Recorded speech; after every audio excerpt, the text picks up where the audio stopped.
Between 1968 and 1972, America launched 9 human missions to the moon, 6 of which successfully touched down, allowing 12 men to walk on the lunar surface.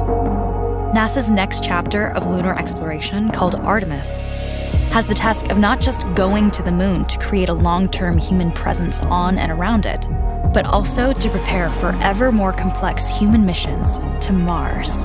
In short, everything we must be able to do here, we must first do here. So, what will an Artemis mission look like? Everything is designed and tested with our most important element in mind, the astronauts. This is their deep space, human-rated spacecraft called Orion, built in 3 parts. The crew module, where up to 4 astronauts will live and work throughout the flight. The service module, with life support systems for the crew and its own engine and fuel reserves. And a launch abort system, with engines capable of pulling the crew module to safety during launch should anything go wrong. To accomplish the task of launching our crew and heavy payloads, NASA is building the Space Launch System, comprising of a cargo hold, an exploration upper stage, a massive core stage, and 2 extended solid rocket boosters. Altogether, this is the world's most powerful rocket, and it exceeds the legendary Saturn V of the Apollo era in numerous ways. Sitting on the launch pad, the entire rocket, fully fueled, weighs just over 6 million pounds, 5.2 million of which is just the fuel.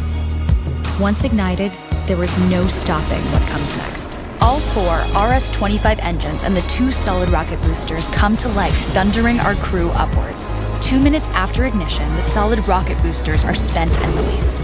8 minutes after launch, the core stage is depleted and separated. The upper stage fires briefly, placing Orion into a parking orbit around the Earth. Here, the crew reconfigure the spacecraft and check systems to confirm everything is ready for deep space travel. With a go from mission control, the crew reignite the exploration upper stage engines to leave Earth entirely. The exact timing of this maneuver is critical to reach a speed that can escape Earth's gravitational pull, but also put Orion on a course that will intersect the moon days later. Once this burn is complete, the upper stage of the SLS is jettisoned and the crew aboard Orion coast for several days toward all that awaits them at the moon. Approaching the moon, we see the fundamental differences between Artemis and Apollo. Instead of requiring Orion to serve as an expendable lunar command module or to carry a constrained lunar lander, the Artemis missions will take advantage of a different approach: pre-staging.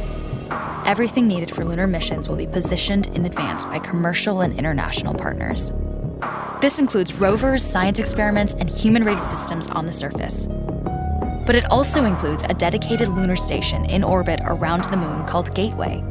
Here at this station, we can pre-stage a robust lunar lander and establish a strong communications relay. Designed with open standards, the Gateway can be expanded as new missions and partnerships develop, allowing multiple human missions on the moon at the same time and enabling ongoing science to be conducted even between human missions. The Gateway is also capable of adjusting its orbit to allow access to every part of the moon, something the Apollo missions could not do. But the real key in this approach is placing Gateway in a unique halo orbit to perfect the maneuvers needed for Mars missions. And with the growing list of commercial and international opportunities, Gateway is the ideal hub between Earth and all that lies beyond. Returning to our crew as they approach Gateway, the Orion must match the elliptical orbit of the station in order to successfully dock. Once on board, pre-selected crew members transfer to the lunar lander, while those assigned to Gateway remain on station.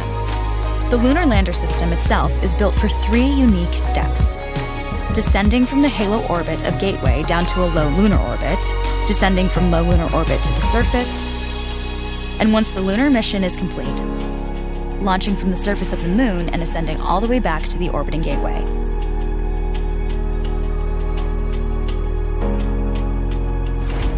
Once back aboard the Orion spacecraft and undocked from Gateway, the crew fire their engine once to break out of the halo orbit and once again to sling the spacecraft around the moon, placing it on a multi-day trajectory back towards Earth.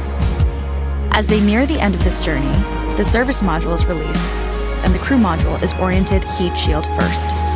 Entering Earth's atmosphere at 25,000 miles per hour, the friction of air slows Orion considerably, while also subjecting it to temperatures of 5,000 degrees. With the Orion now at just 300 miles per hour, a series of parachutes uniquely tested and produced for this moment deploy, decelerating the craft to just 20 miles per hour for splashdown. With each successful mission, Artemis ushers in the next wave of men and women to explore our moon and prove that together we are ready to go beyond.